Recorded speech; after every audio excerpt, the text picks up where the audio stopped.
It's helped hundreds a brand new year, and we want to take a moment to introduce our new presenting sponsor, John, drum roll.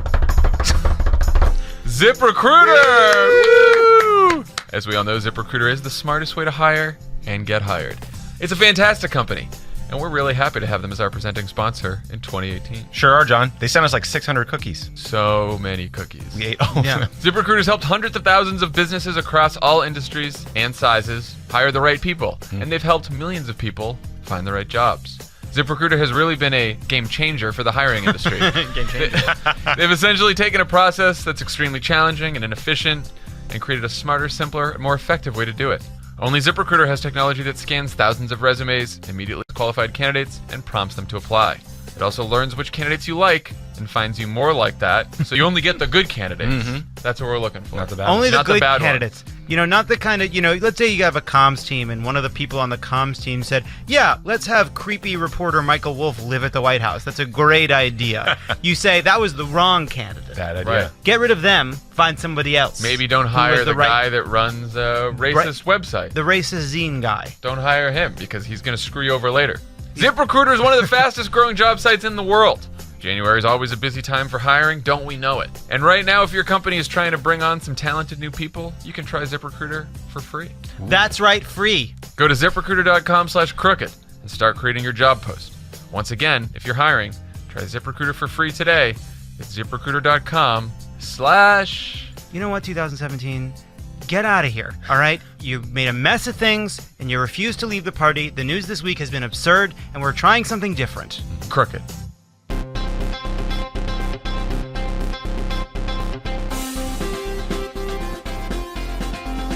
Welcome to Pod Save America. I'm John Favreau. I'm Dan Pfeiffer. On the pod today, we'll be talking to friend of the pod and the first-time host of this Sunday's Golden Globes, Seth Myers. We'll be doing that a little bit later. We're going to go meet Seth at his hotel in Beverly Hills here, so that's going to be our little trip after the pod. We have a lot of updates, Dan. Let's do it. All right, Pod Save the World this week. Tommy and Ben Rhodes talk about Iran.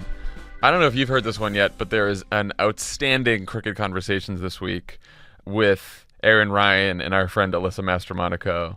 So they talk about Me Too and looking ahead in 2018, and obviously it's a serious and important discussion, as it should be, but the two of them also managed to make it entertaining and at times hilarious because they are awesome. So you should go They're listen the best. to it. They are so good. Yes, natural chemistry with Aaron and Alyssa on this pod. Jason Kander tackles gun violence on Majority 54. That drops tomorrow, Friday, also as Pod Save the World does. And also on Friday, Anna Marie Cox talks to Sachi Cole about Logan Paul's disturbing YouTube posting. And she does her monthly Rick Wilson check-in. Lots of content out there. Also, shows, events. Lovett is striking out on his own with Love It or Leave It shows in Portland on January 25th, and they just added a second Seattle show on the 26th, so check that out. Tommy is hosting his first live Pod Save the World here in Los Angeles at the El Rey on January 17th. Yeah, Dan, you should come for it. I would love to do that. He's going to be talking to Ben Rhodes, Samantha Power, and the filmmaker behind the documentary The Final Year, which is about the last year of the Obama administration, focused on foreign policy. And tickets are going to go on sale this week. And maybe the last year before America went in the toilet. That's it. So check it out. Have some nostalgia. Speaking of nostalgia, check out on crooked.com Chris Liddell Westefeld's piece on the Iowa caucuses, which were 10 years ago. Yesterday, Chris worked in Iowa on the campaign. He later worked in the White House, and he did like a multi-year oral history of the caucuses. He got to speak with Barack Obama, so there's some new Barack Obama stuff in there, which is great. But more importantly, I think he spoke to so many of the organizers and activists that made Iowa possible, and it's a fantastic read. I was, because I'm a softie, a little teary by the end when I read it, but it's a fantastic piece. You should go check it out. Yeah, it's really great. It's not often that someone posts a piece and Barack Obama is not the most interesting part of it, and that is true here. It is things that people who many of you have never heard of, but are absolutely critical to making Barack Obama president say. It's really a wonderful, powerful thing. It is. And of course, this will be our last Los Angeles-based pod for a week. John and Tommy and I are headed off to Europe. But as far as schedules of the pod go, you'll just be hearing some of our live pod shows in Europe. They will be our regular pods, and they will still be all about everything that's going on in the United States. We're not going to make them, pods about things that are going on in Europe. So just like your regular pod, except the audience will be European. So we'll see how that goes. And Dan, you're holding down the fort here just in case we don't make it back. Yeah, if you guys don't come back, then Alyssa, Aaron, Ryan, and the rest of us will just start potting all on our own. Perfect. In case we're not allowed back into the country too. Yeah, it's very possible. All right, Dan. What a Thursday to kick off 2018 on Pod Save America. When we last left our hero, Donald Trump, he was bathing in the adulation of Republican politicians and pundits for passing the most unpopular piece of legislation in modern history. If you remember that press conference right before the holidays, you had Orrin Hatch saying that Trump may go down as the greatest president of all time. Paul Ryan said he showed exquisite presidential leadership. Mitch McConnell called it a year of extraordinary accomplishment and said he was warming up to Trump's tweets. Axios said he ended the year on the high note of his presidency, and the New York Times wrote, quote, President Trump has brought a reality show accessibility to a once aloof presidency. Trump celebrated over Christmas by playing golf for 7 days in a row, flew back to Washington over New Year's, turned on Fox News, and reacted to those yapping morons with more than a dozen public statements released to the world via Twitter.com on Tuesday. Weren't those some great tweets, Dan? Well, I think we know for a fact that one of Trump's resolutions was not fewer crazy tweets. It really, Tuesday was most people's first day back to work after the holidays, and usually it's like a slow transition back. You get to work. Got to ease into it. The first day is kind of slow. You're catching up on email. There's not a lot of immediate deadlines and projects. And Trump decided, fuck that, and just brought us right back into politics without a break. In the span of 12 hours, the president called for the imprisonment of a top aide to Hillary Clinton, accused his own Justice Department of being complicit in a deep state conspiracy, threatened to cut off aid to Pakistan and the Palestinians, took credit for the fact that no one died in a plane crash last year, said that he'll be announcing the most dishonest and corrupt media of the year awards on Monday, and the coup de grace. Trump taunted fellow madman Kim Jong-un by saying that he has a bigger nuclear button. It was a tour de force, Dan. I'm sitting there and I'm just like, another one. What is he doing today? And then, of course, the folks at Media Matters and Daniel Dale, a reporter from the Toronto Star, and all the people who keep track of these things soon showed us that every tweet followed a Fox News segment over the course of the day, which meant that all Trump was doing on his first Tuesday back in Washington was watching Fox News. Big surprise about that. We had this you and I had this conversation with Tommy and Lovett and others about how, mid-morning on Tuesday, we were sort of laughing about the Trump tweets, but we weren't worked up about them. Yeah. It's kind of like maybe we had grown numb to Trump's insanity. And, there was some debate about whether that was a good thing or a bad thing. But by the afternoon, I was no longer numb. Once he got into a button measuring contest with Kim Jong-un, then I was concerned. Yeah, and a couple people made what I thought was a very good point, which is, you can look at that tweet and say, oh, well, it's just Trump being Trump, which some Republican congressman did actually say, and we'll get to that soon.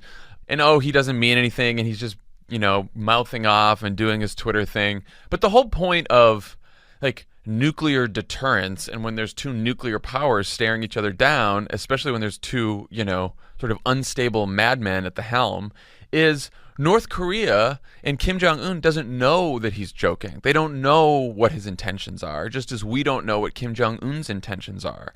And so when you have two people with their fingers over the fucking nuclear button, it's pretty dangerous to just mouth off like that, which is why presidents and administrations of both parties, for as long as there have been nuclear weapons, haven't done shit like that. I know the New York Times told us in one of the most infuriating stories in modern American history that Trump is really shaking up the norms of Washington.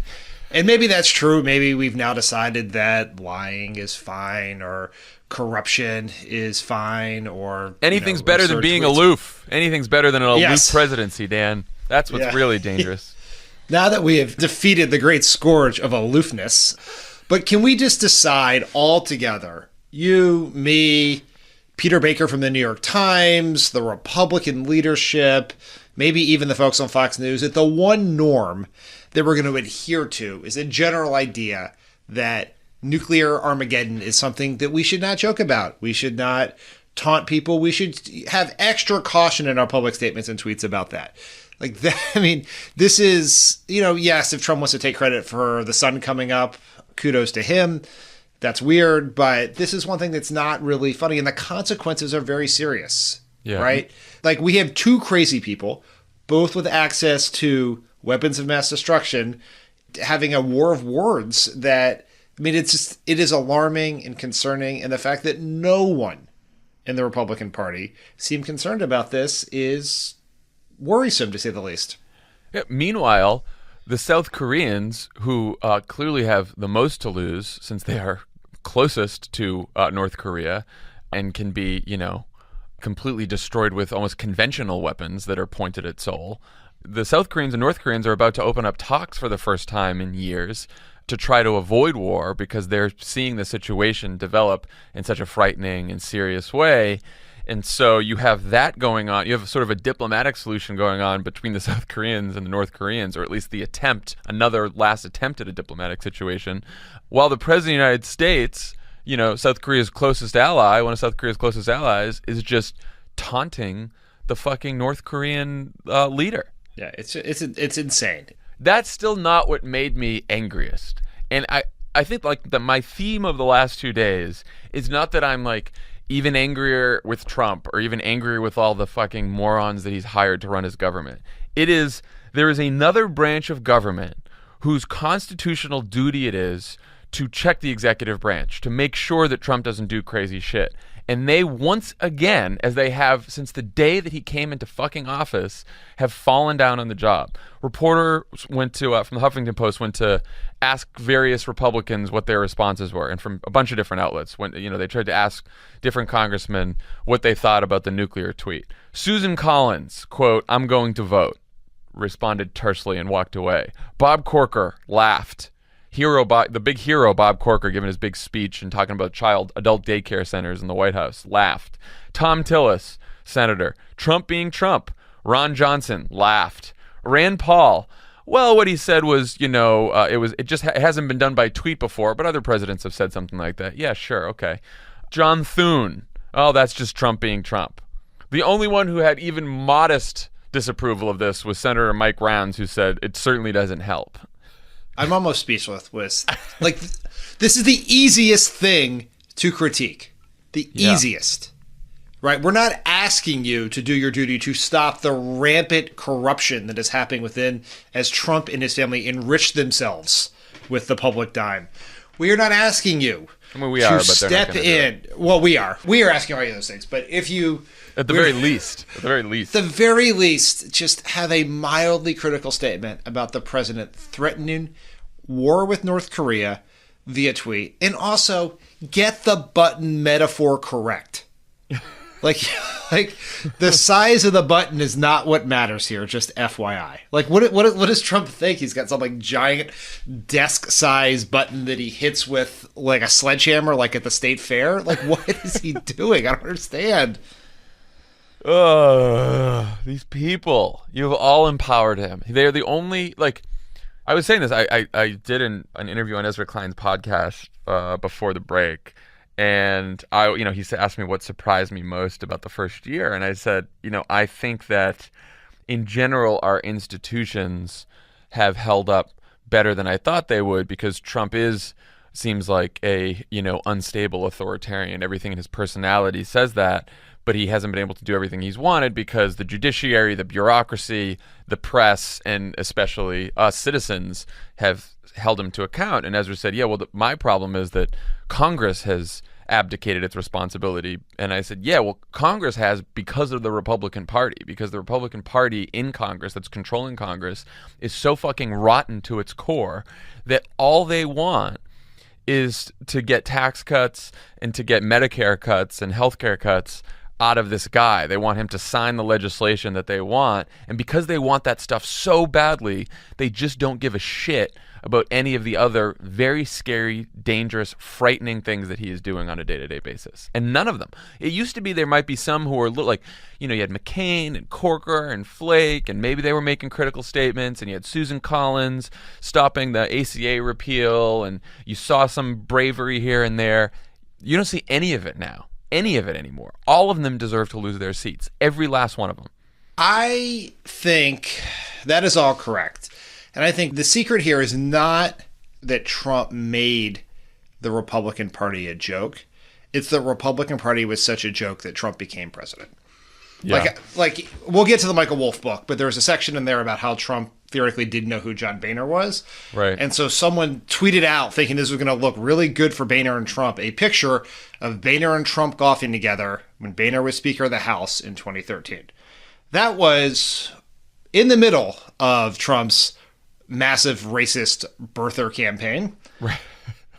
And then, we'll also maybe talk about soon-to-be Utah Senate candidate and current hero of many of the resistance, Mitt Romney. And let's not forget that Mitt Romney, who to his credit has been very critical of Trump at times and has stood stronger than most in his party. But in 2012, when he was seeking the Republican nomination, he went hat in hand to Trump Tower to beg for the endorsement of the birther-in-chief. The Republican Party has been riding this wave of craziness for a very long time, and they were terrible at their jobs before Trump was president, and they are terrible at their jobs now. Did they do real oversight into Barack Obama when he was president? No. What they did instead was let their overlords at Fox News tell them which fever dreams they should dedicate taxpayer resources to investigate. So, I think maybe I also had similar hopes to you that they would do anything, but we are wrong. They stand for nothing other than maintaining the power they currently have and maybe enriching some donors while they're at it. Full stop. This is not Paul Ryan's dream of enacting some Ayn Randian vision. He likes being speaker, and being nice to Trump is a necessary component of that job. Yeah, I mean, look, we need a healthy opposition party in this country. I don't believe that one-party Democratic rule for the next 20, 30 years is a healthy thing for this country. But this version of the Republican Party that we're seeing right now needs to be completely wiped out. They need to spend a lot of time in the wilderness thinking about what they did, and there need to be a whole bunch of new Republicans with different views and different different ideas and real conservative principles, not the shit that we're seeing now that, come of age in 5-10 years from now, because this group is just, they need to be completely wiped out of office. I actually think Democratic rule for the next 20 to 30 years is exactly what we need. I also believe you need a healthy opposition party. I believe we are decades away from that. Yeah, maybe a decade. I don't know what the time is, but I'm just saying it's certainly a long time from now. Yeah, Republicans have shown they are incapable of governing. They have no desire, no ability, no coherent policy agenda, nothing. The Republican Party is an unserious institution. And frankly, Democrats should be in charge until Republicans can get their shit together. And there is no evidence that they're in any danger of doing that anytime soon, because the younger, it's not like they're a bunch of old crazy Republican senators and representatives and there's like a bunch of young, really genuine, serious people behind them. The young ones are the fucking craziest ones. Yeah. They are the ones who are they were basically raised inside the cerebellum of Sean Hannity. And they are that's a scary place. Like Matt Gaetz or whatever that guy is. They're the ones out there who they were radicalized. I mean, they're just, the party is a disaster. And I really don't understand how, this is another conversation with our friend Tim Miller, but I don't really understand. I understand how you can believe in Republican principles as they are written on paper. I don't really understand how you can, with self-respect, continue to enable Trump, Sean Hannity, Breitbart, the birthers, the racists. I don't understand that. No, I don't think you can. Walk away, people. You could, like I said, I don't agree with you that a whole bunch of tax cuts and cutting government spending is a good idea. I think it's a horrible idea, but it's a legitimate belief to have. If you want to have it, then let's have a debate about it, and let's see who wins the debate, and let's see, who votes for who. Great. I don't believe that. I think that we should try diplomacy more than we try military force. But if you think military force is a better way to go, then let's debate it, let's argue about it, and let's see who wins. But like, those are all debates I'm fine having, and if there's a whole bunch of Republicans I face that have those debates, great. But that's not this Republican Party. This Republican Party is made up of fucking grievance and conspiracy theory. It's a joke. It's con men and clowns. That's the party. What do you think about one quick question before we move on to the Michael Wolff book? Trump does this nuclear tweet, and then we see another round of all these folks on Twitter like begging Jack Dorsey to ban Trump from the platform. Is that going to save us all from nuclear annihilation, banning Trump from Twitter? No, I think I understand the emotions of you just want to get a win against Trump, and I understand anger at Twitter. Yeah. 100%. There are a lot of reasons to be angry at Twitter about how they've handled the verification process for known white supremacists, how the inability to deal with abuse and things like that. So I totally get that. But Twitter is not the problem with Trump. The tweeter is the problem. Trump, some of the crazy things Trump said, he has not said on Twitter. And it's not like if we just took this is not a matches baby situation where if you take the matches away, the baby cannot start a fire. Trump has multiple access to things that could end the world. And so I just think, one, that doesn't solve a problem. And two, I actually don't even think it's a good idea. Like, the argument is that Trump threatened violence against the nation state of North Korea, and therefore that violates the Twitter terms and conditions around threatening violence. And I don't think that's the same thing as random anonymous troll threatening violence against a person.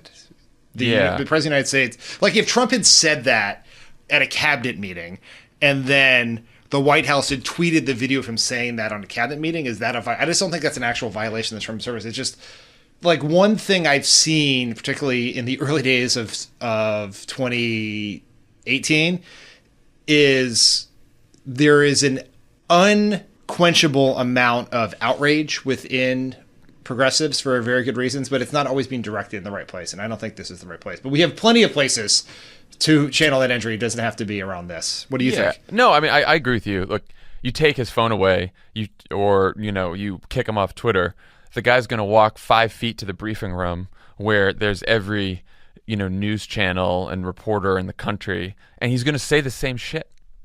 He's going to say the exact same shit. You're not going to stop him. He uses Twitter because it's easier and more comfortable for him, and he can just run around the White House tweeting here and there. But the guy's the most powerful person in the country. He can literally say anything he wants to whoever he wants, whenever he wants, and reach as big of an audience as he wants, whenever. That's what's the problem. Exactly like you said. It's the tweeter, and it's not the tweeting. So I'm going to spend my energy on other issues.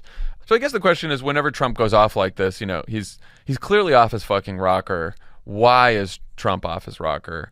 There's always a various number of possibilities. Oftentimes, it's the fact that he is under federal investigation for obstruction of justice and other potential crimes, and perhaps some of this is bearing down on him. We should talk about how over the break there was quite a New York Times story about how the FBI investigation into the Trump campaign started, which was basically when Foreign Policy Advisor George Papadopoulos got drunk in London and told the Australian ambassador that Russians had told them that they stole emails from the Democratic Party and Hillary Clinton that they planned on using to influence the election. Did Papadopoulos tell anyone on the campaign about this?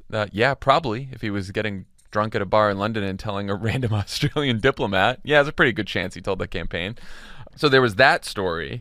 And then Tuesday, I believe, the founders of the firm Fusion GPS, which is the firm that commissioned the infamous Steele dossier, published a New York Times op-ed saying that they testified before Congress that the reason the FBI took the dossier seriously is because it corroborated reports the Bureau had received from other sources, including a source inside the Trump campaign, which many have speculated to believe is Papadopoulos, since he is the one who has pled guilty to lying to the FBI and is now a cooperating witness. Dan, what did you think about that? Well, the story, the New York Times about Papadopoulos, is a gigantic deal because it undermines the fundamental argument against the Mueller investigation, which, as has been pointed out, was based on the Steele dossier, which was paid for sort of, kind of, in part by people associated with the Clinton campaign. But now we know why a counterintelligence investigation into the Trump campaign was opened, and it was for very good reasons. The other part that's important about Papadopoulos is the argument when Papadopoulos pled guilty was he was a quote-unquote coffee boy, I think is the term that Trump used to describe him. And many reporters, Jonathan Swan of Axios most notably, pointed out that he was not an influential player in the campaign. We now know from this that Papadopoulos was definitely not Steve Bannon or Kellyanne Conway or Jared or anyone else, but he was not a coffee boy. He actually set up a meeting between Trump and the head of Egypt, al-Sisi, which is not something that coffee boys or unknown volunteers do. It's something that foreign policy advisors do. And so he was more He edited Trump's speeches, which is not something a coffee boy does, even though I got people coffee and edited speeches too.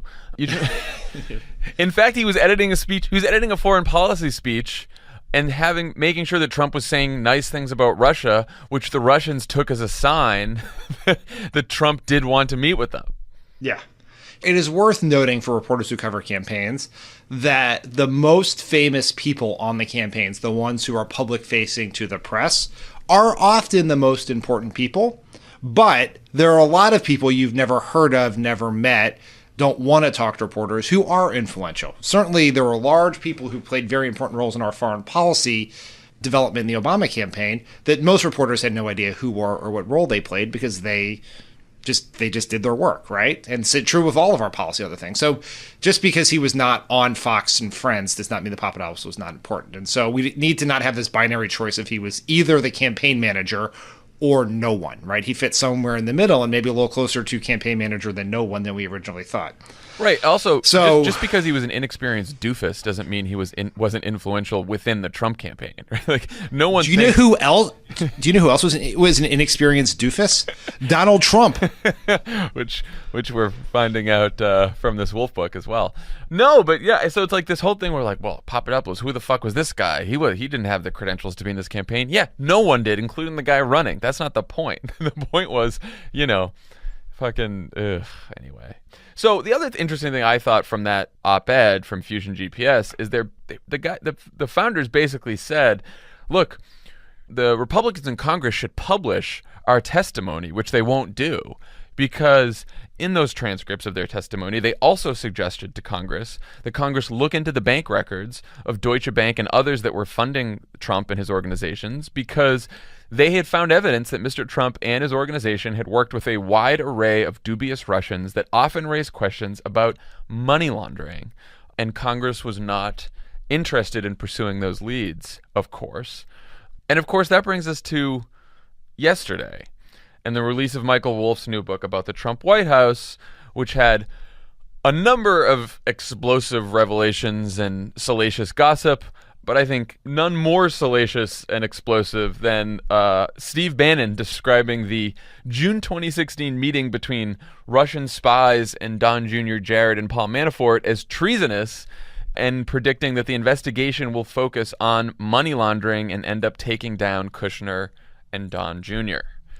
What do you think about that? I never know what to think about the things Steve Bannon says, right? Right, he's like a lying bullshit artist, right? Yeah, he's completely full of shit.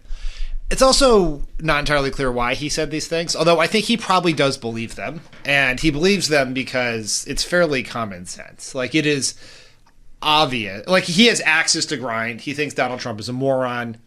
So does everyone, and probably including his father. But his point is a very obvious one, right? Which is actually, there's a nice nexus between the Fusion GPS op-ed and what Bannon says, which is where this is headed is A, money laundering, and B, if you meet with Russians who offer dirt on a U.S. citizen, your job is not to have a follow-up meeting, it's to call the FBI. And It is so patently obvious they did the wrong thing. And we know this because you know who called the FBI when they learned about this? the Australian diplomat that Papadopoulos told this to. That diplomat immediately told Australian intelligence, and Australian intelligence immediately shared it with the United States, which is why the FBI opened the investigation in the first place. When you hear something that alarming, that there's a foreign power that has hacked and stolen documents, from another country in order to influence that country's political campaign, and that's an ally, you immediately alert that ally. Certainly you should do it if you're a citizen of the country that's being targeted. And you hear some of the arguments in defense of Donald Trump Jr. and Kushner, and it basically boils down to they are dumb and naive. Right. Which was that Bannon. Some of Bannon's arguments in the book were basically like they didn't do the collusion smart enough. He's like, yeah, that's right. And he offered a real plan for how he would have done the collusion if he'd been invited to the meeting. Yeah, and he said he would have leaked a lot of the information. The best part of this, very underreported, he goes, we would have leaked some of this information to Breitbart or a more legitimate news organization.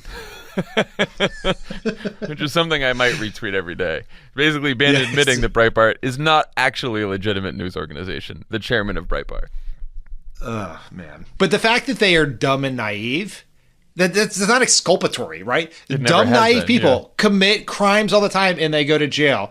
It's like you always see those videos of the people who like post on social media like them committing crimes and then they get arrested. Yeah. Like basically that's who Donald Trump Jr., Manafort, and Kushner are. And it is notable he said these things, right? That is in and of itself news. He has not denied he said those things. Michael Wolff apparently has tapes of him saying those things. It is interesting that Steve Bannon, for being the political genius he is purported to be by so many in the media and the right, seems incapable of understanding what on and off the record means, since he lost his job for calling up a liberal columnist and saying insane things. But, There was also... Apparently, there's this meeting on Air Force One after the Trump Tower meeting comes to light. And remember that the initial statement from the White House was that the meeting that Trump Jr. and Manafort and Kushner took, although at the time they denied that the other two were there, the meeting Trump Jr. took was all about Russian adoptions. Remember, that was the initial excuse. Now, of course, we know now that the White House was lying about that in the statement. We also know that we've heard reports, at least, that Donald Trump himself was the one dictating that statement. So in the Wolff book, we have more information about this that's reported from Steve Bannon and others. And apparently, while they were all on Air Force One and Trump was dictating the statement that lied about the meeting in Trump Tower, none of the people wanted to be there. Ivanka Trump took a pill and went to bed. Jared Kushner said he didn't want his pencil anywhere near the statement. And Mark Corallo, the former spokesperson for Trump's personal legal team, told Michael Wolff he believed the meeting represented obstruction of justice and quit. That's a flag for Mueller. You might want to check out that passage of the book and follow up with some questions. Yeah, you also left out one key anecdote I really enjoyed is that the Committee to Save America, represented by Gary Cohn and Dina Powell, were in the senior staff cabin watching the movie Fargo, which is basically about a bunch of morons who incompetently try to commit a crime. Oh, Dina Powell, Gary Cohn, just sitting watching a movie while they're obstructing justice in the conference room on Air Force One. What a fucking I would world. definitely watch in a few years the Coen Brothers movie of the brief Trump era in America. So you mentioned about Wolff's reporting because there's a lot of questions. Other reporters are raising questions about Wolff's reporting. Michael Wolff is sort of a repulsive figure in his own way, and has sort of been caught, not telling the truth about things before. But usually his reporting is a mix of truth and embellishment. And Wolff sort of admits this in the book. He says like a lot of this is recollection of various sources. Sometimes the sources conflict, and I picked who I believe was right. But like you said, he does have tapes. He has Bannon on tape. Apparently he has Katie Walsh on tape, who's the deputy chief of staff of the White House who quit. And the other thing is, like you said, most of his reporting checks out with the way we actually see Donald Trump behave on Twitter and on television. It's not like a lot of it is shocking. I mean, it's certainly more salacious than what we know, but it sort of comports with his behavior. Right. We know the idea that the Trump White House is filled with a bunch of people who don't like each other, aren't particularly good at their jobs, and are not loyal to each other or Donald Trump, and that Donald Trump is a semi-literate, uninterested, capricious man-child, are all things we already knew, right? Very good reporting from the New York Times, the Washington Post, Politico, Axios, others have shown us that to be the case. Right. We just now have more details. And I think it is worth pointing, as you pointed out, everyone involved here are known liars.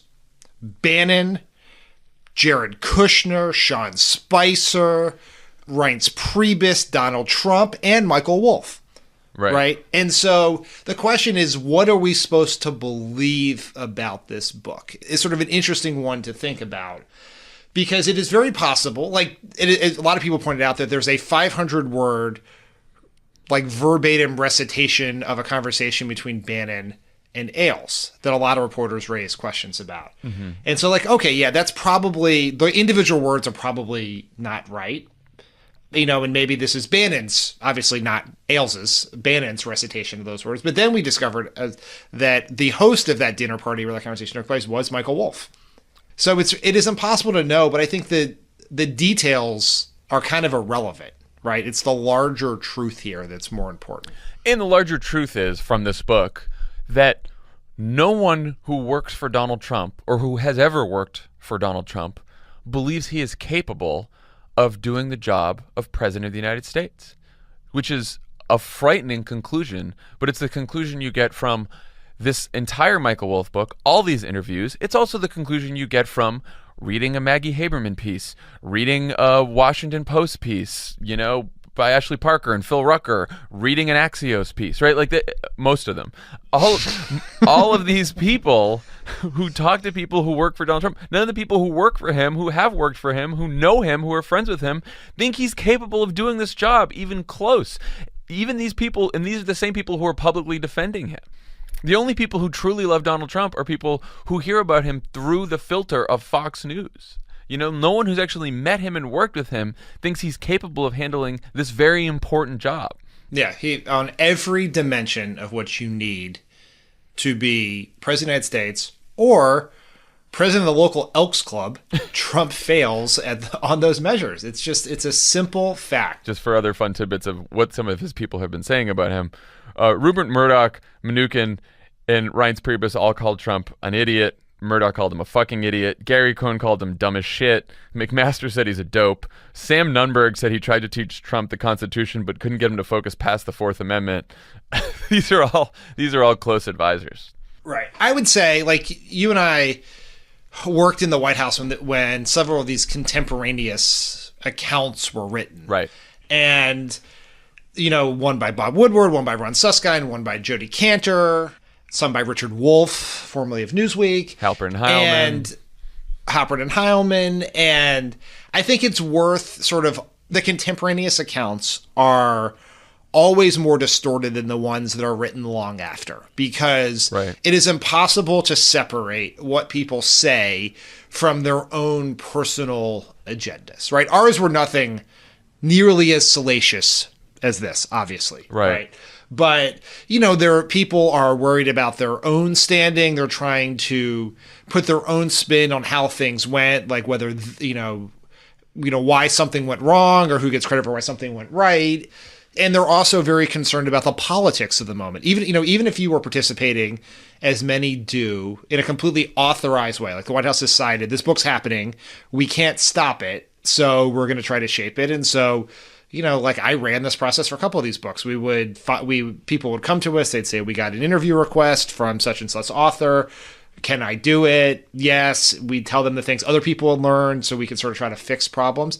Even when you're doing it in that way and you're not just trying to knife the man or woman in the office next to you, it can't be separated from what is going to be happening when the book comes out. Is the president going to be running for re-election? Are you trying to pass health care?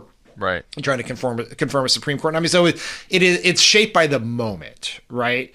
But many of the, you know, it was all, whenever these books would come out, it would always feel that our job was never as dramatic as the book made it sound, because you got to make some of the mundane pieces of government seem exciting. Yeah, right? You're trying to tell a good story.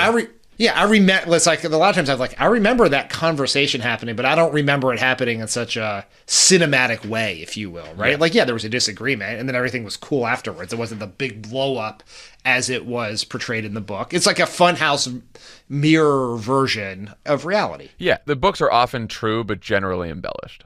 Yeah, they are often true on the macro level and distorted and somewhat inaccurate at the micro level, right? In part because you're relying on white people who work in the White House do not take notes. Right. Right. You don't do that because those notes will become part of the public record one day. They could be subpoenaed, all these other reasons. And so Also, you're sort of you are busy. forced. Right. So it's often recollection, and recollections can be wrong. And there are certainly recollections are biased by your own personal perspective.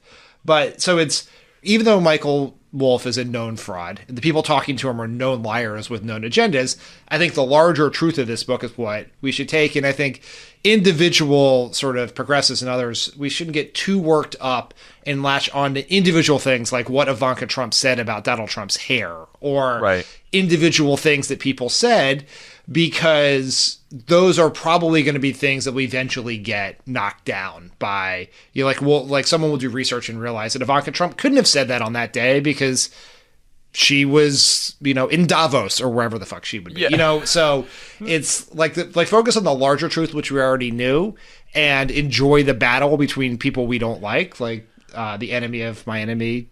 That's an enjoyable thing to watch, but the individual stuff is we can't get wrapped around the axle on it. Yeah, no, I mean, at the end of these 2 days, I tried to step back and think okay, after all the laughs we got about all the details and all the horrors we had about, Trump's nuke tweet, I was like, what actually matters here? What can we take from this? And what I take from all of it is very frustrating, which is we know that Trump is manifestly unfit for the office which he holds, dangerously so, that the people who work for him believe that the Republicans in Congress believe that, but that none of them want to do anything about it. And because none of them want to or will do anything about it, we are now in a race against time from now until November of 2018 at the earliest to make sure there's a Congress with people in it who will actually check Donald Trump's worst instincts. And then we have to, wait till 2020 to get him out of office. And we just have to hope during that time that something really, really terrifying and bad doesn't happen. And that's it's a scary thought, and you feel a little helpless. But it also made me feel just so angry, because I'm like, none of these people who could do something about this are doing anything about it, and there's nothing we can do about it except work as hard as we can to elect Democrats in 2018, because that will, maybe that will stop 60% of the damage or 70% of the damage. I don't know what it is, but that's our only avenue right now. There's nothing else. There's nothing else we can really do. We cannot reason with Republicans anymore. We can't just hope that Mueller comes up with the smoking gun, because we pretty much have the smoking gun. And right now Republicans are trying as hard as they can, not just to ignore the investigation or ignore the conclusions of the investigation, but to actively shut down the investigation. We have fucking Jim Jordan and Mark Meadows in the House calling for Sessions to resign to happen today, so that Donald Trump can replace Jeff Sessions and thus replace Rod Rosenstein and thus replace Bob Mueller.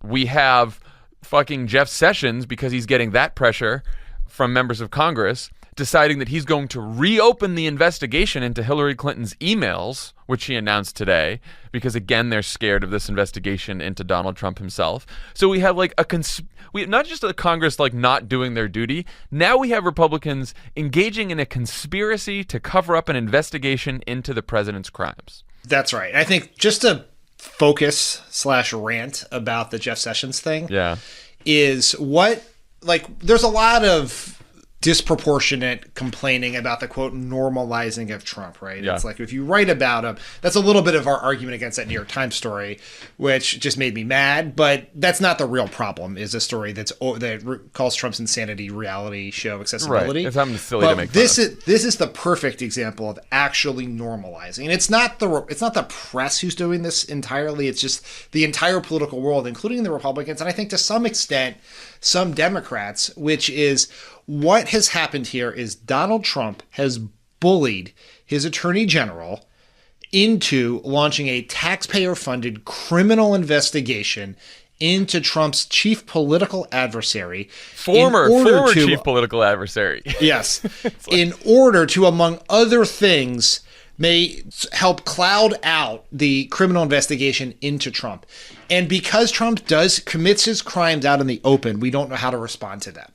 If Maggie Haberman or someone at the Washington Post had reported, based on sourcing, that Donald Trump had picked up a phone and called Jeff Sessions and said, please open this investigation or I'm going to fire you, that would be the sort of thing that would be commonly thought of as impeachable offense. But because he did it out in the open, we're okay with it. And we've sort of got to this point where we don't take anything anyone does seriously anymore because they're all unserious individuals. Right. And so we therefore miss the serious crimes happening right before us.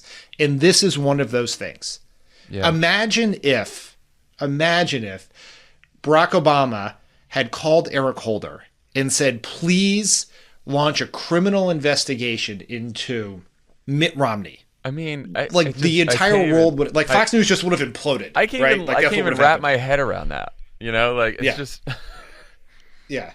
And so that is, to me, that is a particularly, we shouldn't just glide by that one in the torrent of insanity that has been this week thus far. No, we shouldn't. But again, it's all of a piece, right? There is a threat to Donald Trump's presidency. That threat is the investigation into his potential obstruction of justice and crimes. And Republicans, because they not only want to just accept Donald Trump as president, but they actually want to embrace Donald Trump as president so that he can sign their legislation, are conspiring to stop that investigation. That is what they're working on. There is, you say the thing we need to do is win the elections. Right. Right. That is 100% right. But I do think as a part of that Democrats, ourselves included, but also people running for actual office, need to lay out an agenda of exactly what we would do if we were in power to rein Trump in, right? And part of that is, it's more than just we're going to subpoena the shit out of him. That's not an actual agenda. Yeah. But there are some specific laws that could be passed or that we would advocate for passing, right? Piece of legislation that is, at least at times, has been bipartisan and existed before Trump, about making it requiring more consultation before you can launch a nuclear attack. That would be one. And Chris Murphy has that legislation right now. That would be something we could do. You can change the law that says the president is not included in federal government conflict of interest laws. There's a set of things we could do because we have operated as a country under the assumption that we're going to elect sane, mostly moral people. That's been the assumption. The laws are set up for that. People who will abide by norms will not go out of their way to line their own pockets. And we have proven that this is not a fail-safe system. And we should have an agenda. We should have an economic agenda. We should talk about how we would approve the Affordable Care Act or put in place Medicare for all or whatever. We should have that policy, but we should also address in how we run a set of specific steps other than just say, we yell at Republicans all the time, do something. We got to say what those things are. Right. Yeah. And it should be more than just investigation. There's some laws we could put in place which would hem in the dangerously unfit man who is currently in the Oval Office. I think in general, there's an argument that most of what we have described heretofore as norms should be enshrined as laws, because as we see, norms in the Trump presidency have all, and rules, commonly held rules, beliefs, the way it usually works, all that stuff has been thrown out the window. And if it's not enshrined as a law, then it doesn't happen when someone like Donald Trump is president and people like the Republicans are in Congress. I also think back to, in 2006, one of the ways that the Democrats won back the House and won the Senate was a robust ethics and lobbying reform agenda. One of the reasons that Barack Obama won the primary in 2007 and 8 and won the presidency was a robust ethics and lobbying reform agenda. I think some kind of reform agenda from Democrats, both in 2018 and 2020, that is quite robust, that doesn't just rein in Trump, but reins in future presidents who may act like Trump, would be very important. And I think, and Lovett's made this point many times on Pod Save America, I think there's an argument to be made that the presidency there's been too much power invested in the presidency over the years, that as the years have gone on, the presidency has taken more and more power away from Congress, from the states, from other, people, all the conservatives will be laughing at us right now because they're like, yeah, welcome to federalism. But I think this is a check and balance thing, and I think that we have learned from Trump's presidency for sure that there need to be stronger checks and balances on the presidency and on Congress in certain instances too, because they're not acting too well either. But like I said, I think, and whether it's tax returns being made public, whether it's stronger laws against corruption, and the president's family profiting from the presidency, whether it's what you were talking about with, launching nuclear war, whatever it may be, I think we need a pretty robust agenda in 2018 and 2020 about those things. We should talk to our friend Norm Eisen and some of the other smart ethics lawyers we know about this. Pod Save America is brought to you by Netflix's new movie, Mudbound. Mudbound. Guys, the cast is amazing in this movie. John, tell me a little bit about the cast of Mudbound. We've got Mary J. Blige. What? Mary J. Blige. Did you even know it was Mary J. Blige? I did not. I had no idea. She was so good. Carey Mulligan, Jason Clarke, Garrett Hedlund, Jason Mitchell, Rob Morgan, and Jonathan Banks. I like to see that Jason Clarke, I remember when he started coming on the scene, you're like, hey, who is that? Mm-hmm. And then he gets to be in more things because he's good. Same thing with Carey Mulligan, frankly. Mary J. Blige. I found a succinct synopsis of this wonderful movie. Hit us with a sentence. Lauren McCallan's trying to raise her children on her husband's Mississippi Delta farm, a place she finds foreign and frightening. In the midst of the family's struggles, 2 young men return from the war to work the land. Jamie McCallan, Laura's brother-in-law, is everything her husband's not, charming and handsome, but he's haunted by his memories of combat. Ronsell Jackson, eldest son of the black sharecroppers who live on the McCallan farm, now battles the prejudice in the Jim Crow South. It's a great movie, guys. It's intense. Check it out. Mudbound on Netflix. Go into the Netflix and you search for Mudbound. And then you say, Pod Save America sent us. You just say that out loud to anyone who'll listen. You watch Mudbound and you say out tweet loud. Tweet at Netflix. Just tweet at them. Pod Save America. Pod Save America Yeah, sent tweet us. at Netflix saying that you watch Mudbound because of us. Because of those fine gentlemen at Pod Save America. Mudbound. Pod Save America is brought to you by FrameBridge. John would have nothing on his walls if not for FrameBridge. My whole house decked in FrameBridge. Beautiful. It's more frame than house at this point. They make it super easy and affordable to custom frame your favorite things, from art prints and posters to the photos on your phone. Do you want to know how it works? Please. More than anything. You go to framebridge.com, you upload your photo from your computer or directly from your Instagram feed, and they'll print it. Or if you have a physical item, ticket stubs, art prints, posters, you name it, they'll provide secure prepaid packaging so you can mail it for free. You know what I'm going to frame? What's that? The commissions you get at the White House? Yeah. Mine's just sitting in a tube. I should frame it. Oh, that's cool. FrameBridge that shit. I will. I'm on it. Oh, and remember when we went to the White House and we got to interview Barack Obama before the White House was handed over to an absolute garbage fire of a Yeah. person? Feels like a humble brag. It's just a brag. We used to work there. Then we went back to do his final interview. He gave us those things. Remember, he gave us these beautiful pictures, and we didn't frame them. And now we will with FrameBridge. Our listeners will get 15% off their first order at framebridge.com when they use the code CROOKED. FrameBridge has discount. thousands of 5-star reviews and even offers a happiness guarantee. Love it. Again, with the happiness guarantee. I mean, it's just too broad, frankly. Get started framing your photos or art today. Go to framebridge.com and use promo code CROOKED. You'll save an additional 15% off your first order. Just go to framebridge.com, promo code CROOKED. Again, framebridge.com. The promo code is CROOKED. Okay, in the meantime, we have a big government funding battle ahead of us. Right now, the government is funded till January 19th. Democrats and Republicans are currently meeting. They met yesterday, the leaders in Congress, Republicans and Democrats, along with the White House, to try to hash out a deal.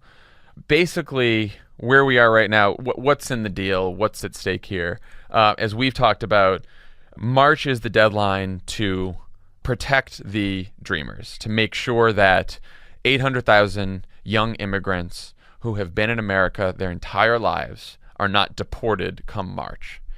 And we have to make sure that any deal, any long-term funding deal for this government includes protections for those Dreamers. We have to make sure that any long-term deal that funds the government includes funding for the Children's Health Insurance Program that protects 9 million children and offers health insurance to 9 million children. We have to make sure that any long-term deal to fund the government has funding for defense, for big weapon systems and military and all that other stuff at the same levels as it's funding healthcare, education, transportation, and all the other domestic spending in our country, and that we're not just spending a whole bunch more on weapon systems while we're cutting healthcare and education and transportation in this country. And so the Democrats right now have to make sure that they all say, we will not vote for a long-term funding bill that doesn't protect the dreamers, extend health insurance to 9 million kids, and make sure that we are focusing on education, healthcare, transportation, and the other important priorities in this country. Yes. You think we'll be able to do this? What are your thoughts on the negotiations here? I am going to choose to believe in the Democrats. And I don't agree with every way in which they handled this at the end of the year, but I think Senator Schumer and Leader Pelosi and the rest have, based on the way they've handled themselves in 2017, deserve the benefit of the doubt here. Right? I think that they have stood very, very strong and very united against Trump in every way they possibly could. And there were lots of ideas that they would try to work with him on an infrastructure package, do all these other things. And they have not done that. And they've been strong. And so we should pressure them. Yeah, I was just going to say, like, we don't have to wait and hope that they do the right thing or worry that they're not going to do the right thing. We have agency here. And, every single person listening to this show should be making sure that you're calling every Senate Democrat and asking them, will you vote against a long-term funding bill that funds the deportation of 800,000 young Americans, that doesn't extend health insurance to 9 million kids, and that sacrifices spending on education and healthcare and transportation and science and research and medical research for more weapon systems for this country? Will you vote against that bill? Yes, that's 100%. Like everyone has agency. Everyone can make their voice heard. I just think that it is, what I don't like is a natural assumption that our leaders will fail us. Yeah. Right. That's right. I'm with you there. And look, if they do not do the right thing here, then that people will be every right to have that belief. But the evidence to date suggests that they are going to be strong on this, but we just have to let them know they're going to have the backing of everyone who marched, who went to airports, who helped save the ACA. You have to make your voice heard and make sure they know that people care about this. And if you do that, I think they will do the right thing. Yeah. No, and look, I get what you're saying, because there's a lot of disappointed people before the break, because a lot of us included. Yeah. Us included, because too many Democrats voted for the short-term funding bill.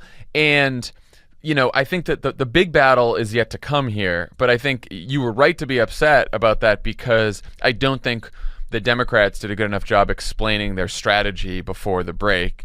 Part of the reason was everyone was focused on the tax bill, and then suddenly there was 2 days to get the rest of it done. But part of it is, these government funding battles are really complicated, and I think that when you're in Washington a long time, you don't do a very good job explaining what the strategy is, and I think Democrats need to be honest and transparent about exactly what they're thinking and what they're planning on doing in the lead up to this strategy, in the lead up to this vote before the 19th, when the government runs out of money. But I mean, what we need to know and what we can do is basically making sure that all these Senate Democrats, like you said, know that if they hold strong, if they say that, we're not going to vote for this bill we're not going to vote for any deal that doesn't include these priorities, then we'll be behind you and we'll be fighting right there with you. That's right. Okay. I think that's it. Is there anything we missed? Anything else, Dan? I know you're excited about Mitt Romney in Utah. Yeah. Yeah. I mean, we'll save Mitt Romney for another day. We'll talk to Tim Miller about that, since I know he's going to be excited. Yeah, that'll I'd like to debate Mitt Romney's moral core, or not moral core, his political principles with Tim. Miller. I think Mitt Romney has a moral core. Be very clear on that. Jeff Sessions this morning said that he's going to rescind the policy that allows legal marijuana to flourish without federal intervention. So that's troubling. I saw Cory Gardner, the senator from Colorado, pretty upset about that this morning. We'll see if he actually does anything about it. We'll see what this actually means from Sessions. Of course, this is right when California legalizes marijuana, and Colorado and a couple other states already have. So 2 points on that. Jeff Sessions himself said during his confirmations hearings he would do nothing to undermine the states who made the decision. And then I sent some snarky tweet about how I think he said he'd take all necessary steps to push back on this. And I said on Twitter that was something based on previous history. That's basically a couple of angry tweets before going back to covering up Trump's crimes. And Lachlan Markey, the Daily Beast reporter, pointed out to me that Cory Gardner, unlike others, has stood up to Trump by refusing to back Roy Moore. Roy Moore, yeah. I was like, I mean, that is true, but I have to say, no one gets a fucking gold star for refusing to endorse an accused child molester and known racist. Like, as our friend Tim Miller says, Tim Miller doesn't think he deserves a gold star for that. So, I mean, it's a pretty low bar. Yes, some Republicans did not abide by that, tripped over that very low bar, but no profiles encouraged for that step. We'll see what Cory Gardner actually does here. Okay. I hope he does the right thing. I Me really too. do. All right. When we come back, we'll have Seth Myers on his Golden Globe hosting this Sunday.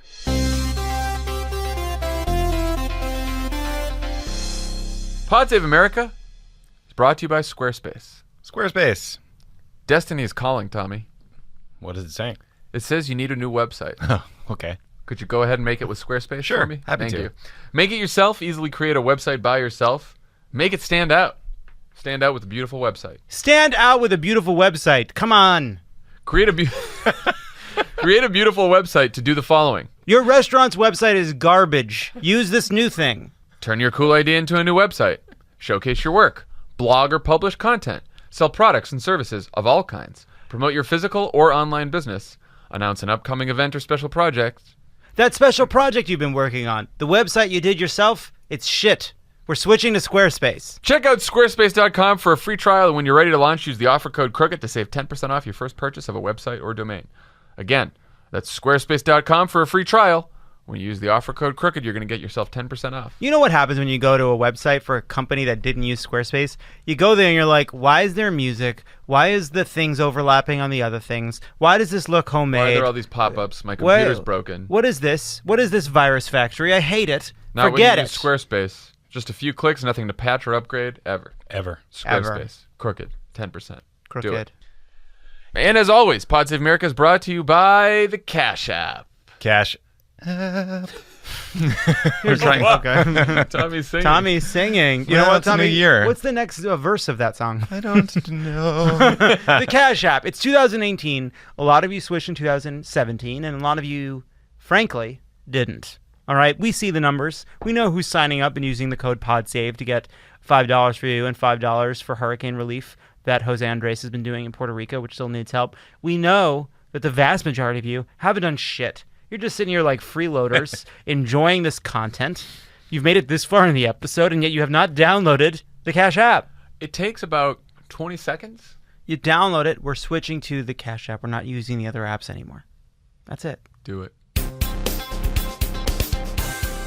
On the pod today, we are welcoming back Seth Myers. Welcome, Seth. I'm so happy to be here. What a year What a year. since you were last on. I You were wasn't one of our supposed to be. first interviews. I know. In 2017. I feel And now in like I'm real. 2018. I thought you guys got so big that I wouldn't be a good enough guest. So I'm really happy that a year into it, you will still have me on the pod. Of course. We moved around so much stuff to be here at the Beverly Hilton with you. This is important too. That we've now been bi-coastal because you guys came to the office the first time in Yeah. New York. We will follow you anywhere. Thank you, LA, guys. New York, that's it. You are hosting the Golden Globes for the first time. I am. How's the monologue coming? It's coming along pretty well. Our writing staff will all be here as of tonight, and we will read through all the jokes this evening, and that will give us a way better sense of where we're at. What's the process like? So writing I was a lucky monologue? enough to have been on the writing staff when Amy and Tina did it, so Oh, at okay. least I've been through it before. And it really is, obviously, once you say yes, you think about it a lot, and then you start putting stuff down on paper. But we'll read through like 40 or 50 pages of jokes from not just the writers on my show, but other writers that I've known over the years that have all started chipping in. Did you have any hesitation in saying yes? Like, what do you when you get an invite to something like this? Is it just like it's the Golden Globe, so of course I go, or do you think is this going to be a useful platform? I definitely always have hesitation about saying yes to anything, mostly from a place of self-doubt, I would say, more than anything else. But, you know, I think we went through a cycle of, oh, this is a terrible year to do it, and then, oh, maybe this is an interesting year to do it, or a year where you'll actually be able to talk about stuff that you wouldn't talk about in previous Globes. And then also you just don't get to choose when you get asked to do these things. Mm-hmm. It's not like you can go back to them and say, you know, I'd love to pencil in 2019. I feel like I'd be a really good Globe host then. And so you say if this is something that you always wanted to do, you just do it when the time comes. We were talking before about how it was a weird week to not have a show. Like, we didn't have a Yeah. show till Thursday. Felt like there was a lifetime of news. You've been off. Are you at a point where that bothers you? You're like, God, I got to get into this? Or are you like, okay to let one pass? I think I'm okay to let one pass, mostly because this isn't the first off week I've had during the Trump administration where crazy stuff has happened, and it's amazing how often That would be any off week. Yeah. But then on Monday, we'll be back because we'll fly back on Monday. We'll do a show on Tuesday. I believe this will all feel like old news to some degree. It always does. Yeah. Oh, man. One Globes question I think you're probably getting a lot is like, this has obviously been a weird year in Hollywood. There have been a lot of men who have behaved horribly, done illegal, sort of evil things. They deserve to be mocked and criticized and just destroyed at every award ceremony in perpetuity. But the other half of the room is women who were the victims of their behavior. Yeah. And they deserve support and sympathy. How do you as a comedian manage a challenge like that? You have so many conversations with your writing staff, and we're really lucky to have women on our writing staff who have very strong opinions about this and getting the tone right. We're hopeful that there's a way to make jokes about this that is cathartic as opposed to just reminding everybody the litany of awful things that have happened. And hopefully the night will have this sense of optimism as far as what things will be like moving forward. That's what I'm hoping the solidarity of the night will be, and that would be lovely. So one of the things I think Hollywood and the broader culture is grappling with is not just the men who conducted themselves horribly or committed crimes, sexually harassed women for decades and got away with it. It's the complicity in the rest of the industry, in the rest of our society. And that's been, Hollywood's been looking the other way on people like Harvey Weinstein and others for a long time. For example, the Golden Globes gave Woody Allen the Cecil B. DeMille Award in 2014. Recently, yeah. How do you address what's happening in Hollywood and address the hypocrisy and the failings that came before? I have to be honest, I don't know. I think we can address how awful the behavior was this year. I think addressing that hypocrisy might be too big of a thing for us to handle in a Golden Globes monologue. I think it's an excellent point. But, we ultimately will have 8 to 10 minutes where you want to address the issues that we've talked about this year, but you also want to make sure that you also start talking and making jokes about the movies and the people in the room and try to remind people that it's also a celebration, that people did excellent work despite all the awfulness that they had to get through to do it every day. How much of the sort of Me Too revelations that have come to light over the last couple of months have you been shocked, surprised? Have you known this was going on? Just been asking people in different industries. Obviously, we have a political viewpoint, but I mean, I was aware. I certainly had heard rumors about a lot of these people. Yeah. I don't think I realized the extent of it. I'm in a unique situation, and I'm lucky to be in this situation. My wife was a sex crime prosecutor. She now works for basically a victims' rights advocacy and sexual crimes and sexual harassment. And so, when this first started happening, and especially when it was names of people whose work you really respected, both in politics and in comedy and in films, like when that happened, I remember one point saying to her, "This is all such a bummer," and her perspective of this is great. Like this, she's so happy this is happening, and and so I'm really lucky to be with somebody who has this different perspective on it, and like none of it surprises her at all. That she is aware that women can't even ride the subway in New York City without a stranger doing this. So she's not surprised that people with power have been doing it for years. Let me ask you this. What is the Hollywood Foreign Press Association? Thank you Who for are asking. these people? Have you met them? No, I met some of them. But I think there's that thing of anyone at this point could walk up to me in this hotel with a cartoon foreign accent and I would buy it. Yeah, just a French thing, someone with a baguette and a piece of paper. The office is right by where you live. Yeah. And we always walk by it, and I'm like, it's a small little office in West Hollywood. And you're like, what? Where do these people What's come from? happening in They're there? wielding this power. Yeah, and I think it's only 93 voting members. Is that right? I'm getting a nod. 93 voting. And when you think about it, and then people are upset that sometimes it's weird nominations. It's basically like when you watch like what the UN does.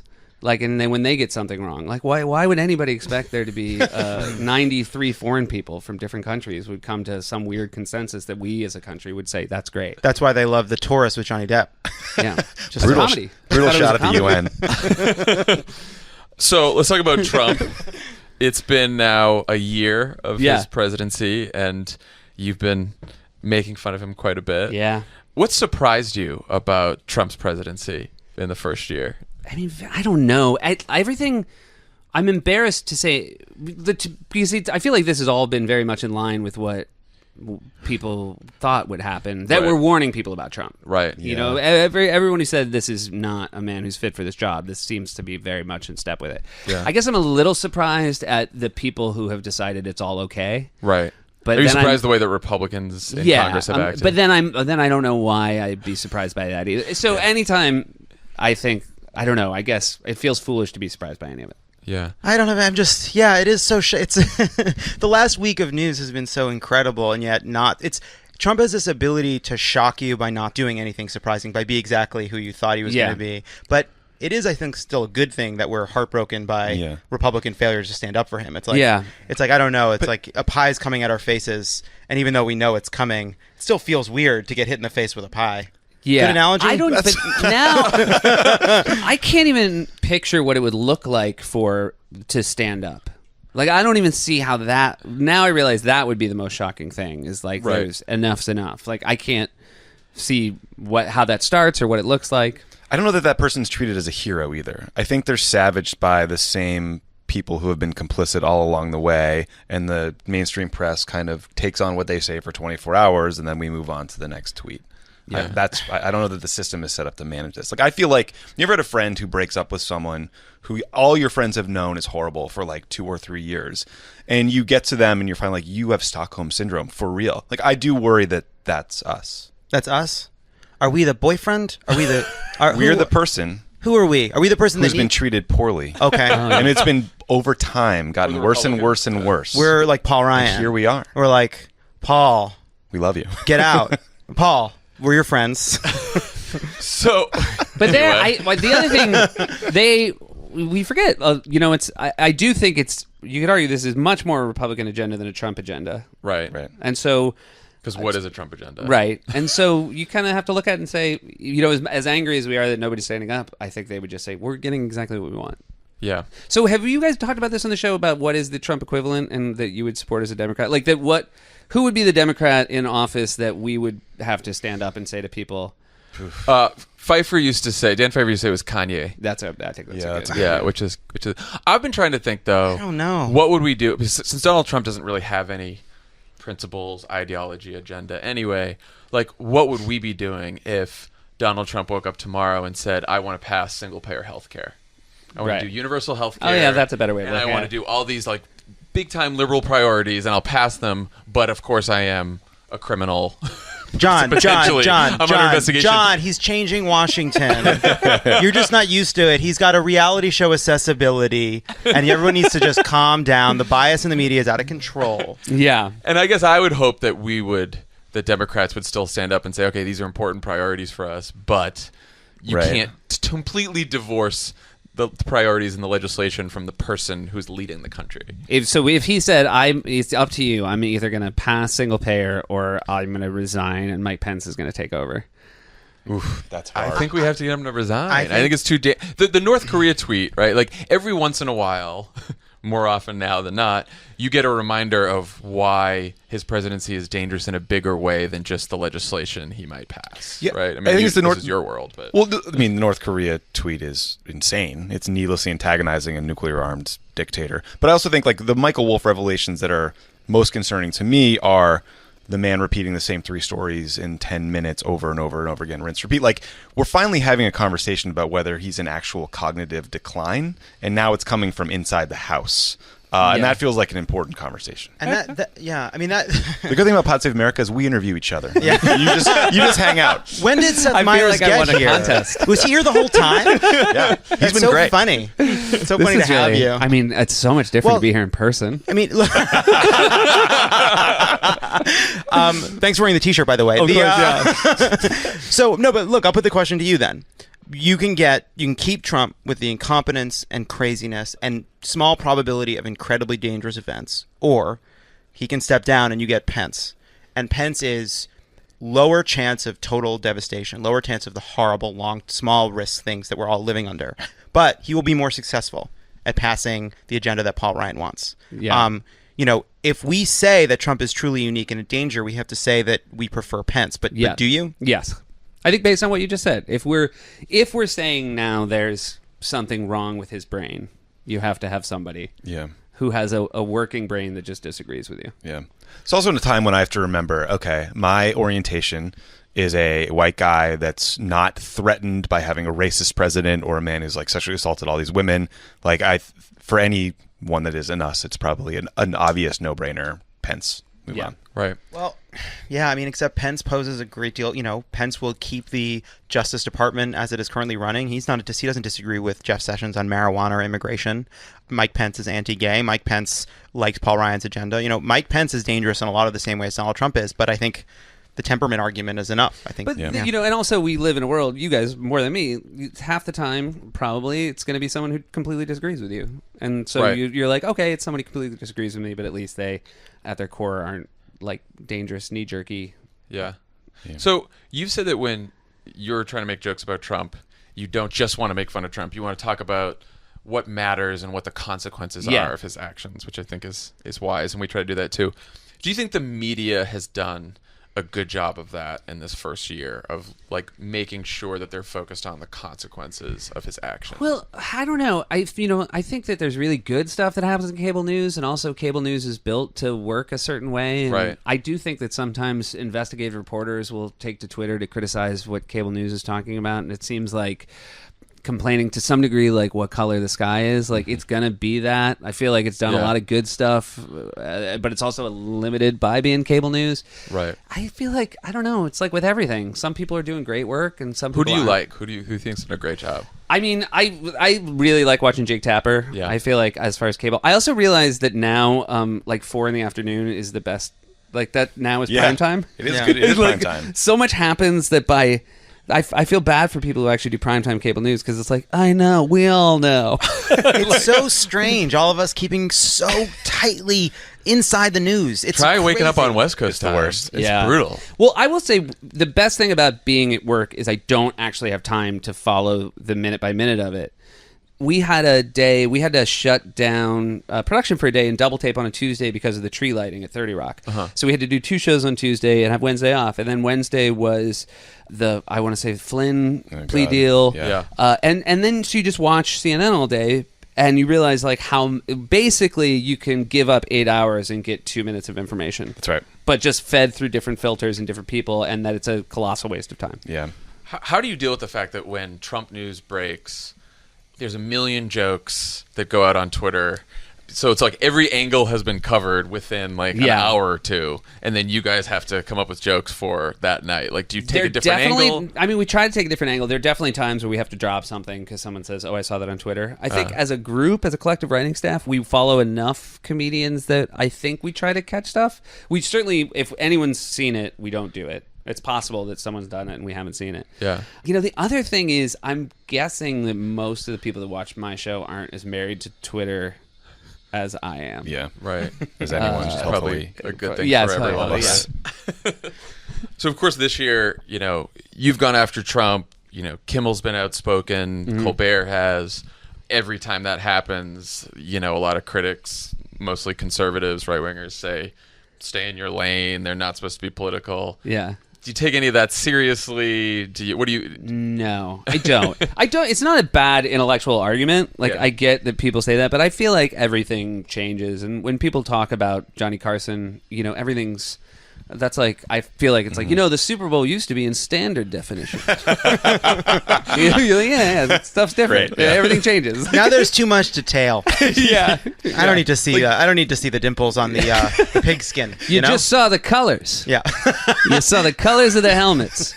Do you personally feel fatigued though? Like, there's some days I wake up on Monday mornings and I think, are we going to go in and sit in that box on La Cienega and shout about Trump again? Like, there's so many important things that we want to be talking about that sometimes don't get on. Well, that I do feel is that unfair criticism of the media. I don't know how you do, and again, I don't think he's playing 3-dimensional chess, but it's impossible. I do feel like he's chucking chess pieces at us. I would love for someone to ask him, how does the queen move? What are the rules of that? The 3-dimensional chess Well, that people. would be the only reason I believe he plays 3-dimensional chess is he doesn't understand 2-dimensional. So, like, moves it off the board. He just picks he it makes up them and characters.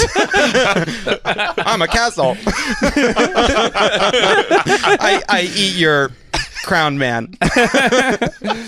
But, I don't know. Like, at some point, if people are throwing stuff at you, like, I feel like you have to duck or get out of the way. Like, that's what I feel like more, that how you react to Trump news is like, it's almost self-defense.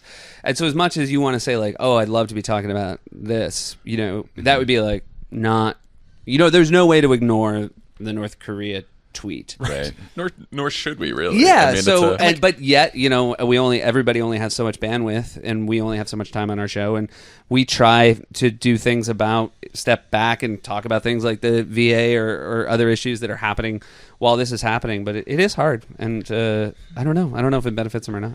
So, in part because of Trump, and I think in part because of a bunch of different trends, I think there's a few different political comedy shows or comedy shows that take on politics, from The Daily Show to John Oliver to your show to Samantha Bee and others, that I think we would all admit sort of come from a liberal perspective. And you'll take on Democrats and you'll take on Republicans, take on the media, but it is a similar worldview that we're all tackling. Do you see anyone out there that you like that's coming at it from a totally different direction? I mean, I think there are some stand-up comedians who do a really good job of not approaching it from the same conventional wisdom of liberal-minded talk shows. But I do think it's a different, that's like sort of an hour a year or an hour every 6 months, which is a different thing. And I think that there are, people like, Bill Burr or Patrice that sort of, who he was very good at taking something from the opposite side of what maybe his audience thought and approaching it that way. But as far as like a day-to-day deconstructing the news, I don't know if there's anybody out there who's doing that. Yeah, I mean, I'm like, it's sort of it's like, how do you challenge liberals at a time in which liberals have we're challenged from the outside. It's not like one of these liberals going to get some perspective. It's like, actually, maybe liberals are missing some shit. But right now we have a crisis. Yeah. Right. But like, do you ever worry about that? I mean, I think we worry about that, about like, are we not challenging people enough on our own shit because we're dealing with this emergency? Yes, absolutely. And we, again, much like we'd love to find time to talk about other issues, I would love to find time to drill down on that too. But again, that goes back to, we had the instinct of leading up to the election. Are we doing enough about Hillary? Are we criticizing Hillary enough? Are we talking enough about Hillary's emails? I mean, those were conversations we were having. And now I feel like it's still being... They're still adjudicating it on Twitter as far as like, you guys did that and that, you talked too much about that, now we're here. Yeah, but like, Right, exactly. that was, there, but for the grace of God, we would have done that too. Like, we were very close to talking more about stuff like that. You almost did your Comey letter. I almost did my Comey letter. I had mine written. Who are you wearing? Valentino, is that correct? Who cares? Great. Well, we do. Do you see your role as purely trying to entertain your audience every night, or are you trying to get people to think differently about politics, even if it's not a purely partisan goal? Like, is there any other obligation or role that you see that you have right now this weird. year? When I went into it, I just wanted to do a really entertaining show. Right. I then found it was more entertaining for me to talk about politics. I felt more engaged in the show. It seems as though our audience then felt more engaged. I think the best we probably provide is information in a way that is maybe more cathartic than getting it through conventional news. I've always stressed that we're a better second or third news source than a first one. But if you've kind of listened to the news, Disagree. hard no. Us first and last. Seth second. Do you ever feel pressure from corporations to not be political, like sponsors pulling out or things like that? Because No. we're in the process of having conversations with people about whether Pod Save America could be on a video format, and like, it's a thing we think about in here. I have been very lucky. I can say that NBC was really supportive of the move to more politics. Never heard a word from them about anything when we've talked about politics on the show, and that's been really nice. And certainly nothing. I feel like we'd hear if sponsors were pulling out. I don't think, based on politics, I doubt I'll be a national spokesman in a commercial for anything that... For nationwide? Yeah, anything that both Red and Blue America need. Yeah. No one's throwing their Keurigs out the window or anything. Yeah, no. Let me ask you this. Great. And thank you, by the way. Nobody's told me a question's forthcoming. They're just coming at me without any preamble. Don't want to do that to you. Now, look, we wrote jokes for the 2011 Correspondents' Dinner. You wrote jokes for 2011 Correspondents' Dinner. The jokes were so good that it caused Trump to run and become president. Yeah. Are you going to attack anyone at the Golden Globes so thoroughly that they then run for president? Are you going to focus on Hanks? Mark Cuban. Ideally, Streep would be good. Is there someone you're Oh, going to pin? interesting. So you're saying attack someone that you think would be good at it. Now that we all have the superpower. Right, yeah. Like, don't be careful that it's not like Weinstein Toback 2020. That would be very rough. So, this is your... Just sort of, let's get ahead of this thing. Let's three-dimensional Always. Because Oprah's Always. going to be there. Is Oprah going to be there? So go hard at Oprah. Very hard at Oprah. right. You'll never be president, Oprah. No one would buy it. You're too much of a joke for that. Your ego can't take it. This is actually... I almost want to ask you guys to edit this out because this is actually a pretty good monologue. This is a good idea. Back to the drawing board, staff. We'll edit it out as long as I can take credit later. Seth Myers, thank you for joining us as always. Thanks, guys. Good luck on Sunday. Appreciate it. And I'm sure you'll do perfectly. All right, thanks, guys. I don't know. That was weird. Weird ending. He said it in a weird way. Leaving all this in. I don't know him as well as you guys. Is that a genuine shirt? He gets.